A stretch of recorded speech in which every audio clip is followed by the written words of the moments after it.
ప్రియమైన వారలారా, యేసుక్రీస్తు నామమున మీకు నా శుభాకాంక్షలు. ఒక నూతన సంవత్సరంలోకి ప్రవేశించబోతున్నాము. ఈ సంవత్సరము ఆఖరి దినములోనికి ప్రభు మనల్ని తీసుకుని వచ్చారు. ఆయన చేసిన మేళ్లను తలంచి ఆయన్ని స్తుతించాలి. ఈ దినమంతయు దేవుని అధికముగా స్తుతించుచూ ఉండండి. ఎందుకొరకు స్తుతించాలో తెలుసా? యోవేలు 2వ అధ్యాయము 25వ వచనములో, మీరు కడుపారా తిని తృప్తి పొంది మీ కొరకు వింత కార్యములను జరిగించి మీ దేవుడైన యెహోవా నామము స్తుతించెదరు.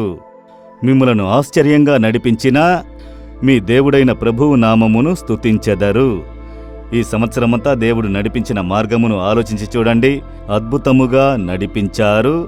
మనము చేసిన పాపమునకు శిక్ష విధించి ఉంటే నశించిపోయి ఉందుము. అయితే మిక్కిలి కృపచేత మనల్ని క్షమించారు. మన శత్రువులు మనకు విరోధముగా లేచినారే, ఆ మనుషుల చేతికి అప్పగించి ఉంటే నశించిపోయి ఉందుము. దేవుడు విడిచిపెట్టకుండా దుష్టులైన మనుషుల చేతి నుండి తప్పించి కాపాడినారు. దుష్ట సాతానుడు గర్జించు సింహము వలె చెలరేగినాడే, మనల్ని భక్షించునట్లు వచ్చాడు. మనకు విరోధంగా మంత్రములు, చేతబడులు, ఆత్మీయ పోరాటములన్నీ వచ్చినవి. దేవుడు విడిచిపెట్టి ఉంటే మనం లేకుండా పోయి ఉంటాము. దేవుడు విడిచిపెట్టలేదు. ఆశ్చర్యంగా మన కొరకు యుద్ధం చేశారు, జయమునిచ్చారు. సాతానుని క్రియలు నశింపజేశారు, అద్భుతంగా నడిపించారు. అదేవిధంగా వ్యాధి వచ్చినది, విపత్తు ఏర్పడే పరిస్థితి కలిగినది, ప్రభు కాపాడినారు.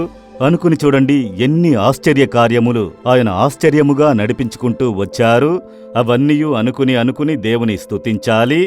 ఈ సంవత్సరం మీకు ఆహారం లేకుండా దేవుడు ఆకలితో పస్తులతో ఉంచారా? లేదు కదా. దేవుడు అనుదినము పోషించారు. దుస్తులే లేవండి, నేను అరకొర దుస్తులతో ఉన్నానని ఎప్పుడైనా నిలబెట్టారా? ధరింపజేశారు. దేవుడు మీకు ఒక ఇల్లు, ఉద్యోగము, మీరు సంపాదించుకునే మంచి అవకాశము, కుటుంబము, బంధుత్వాలు, మిమ్మల్ని ప్రేమించే ప్రజలు, మీకు ఒక సంఘము, ఆరాధన, సేవకులు, ఎన్ని ఆశీర్వాదములను ఇచ్చినారు. అవన్నీ అనుకుని దేవుని స్తుతించాలి. ఈ సంవత్సరం ఎన్ని గాలి తుఫానులు వచ్చినవి, భూకంపాలు, ఎన్ని మరణాలు, యుద్ధం వల్ల మరణము, భూకంపం వల్ల మరణము, ప్రకృతి విపత్తు వలన మరణములు, ఎన్నో మరణాలు వార్తల్లో వినుచున్నాము. మనము కాపాడబడుచున్నాము. వారికంటే మనమేమైనా గొప్ప పరిశుద్ధులమా? వారందరూ పాపం చేసినందున నశించారు, నేను పరిశుద్ధునిగా ఉన్నందున బ్రతికి ఉన్నానని చెప్పగలమా? లేదు. అది దేవుని కృప. అవన్నీ అనుకుని, దేవా, మీరు నా మీద ఉంచిన కనికరముతో క్షమించి అద్భుతంగా నడిపించినారే, స్తోత్రములు స్తోత్రములు స్తోత్రములని స్తుతించాలి. మీరు కృతజ్ఞత కలిగిన వారయుంటే నూతన సంవత్సరం మీకు ఆశీర్వాదంగా ఉండును. అందువల్ల చెబుతారా? అలాగే దేవుని చూసి, దేవా, ఈ సంవత్సరమంతయు నన్ను అద్భుతముగా నడిపించితిరే. నేను మిమ్మలను స్తుతిస్తున్నాను, స్తోత్రిస్తున్నాను, కృతజ్ఞతలు తెలుపుతున్నాను. నన్ను కాపాడినారు, నాకు మేలులు చేసినారు, నా అవసరాలు తీర్చితిరి. దేవా, నన్ను స్వస్థపరిచితిరి, నాకు తోడుగా నిలబడితిరి. మీరు చేసిన మేలులన్నీ లెక్కించలేనివి.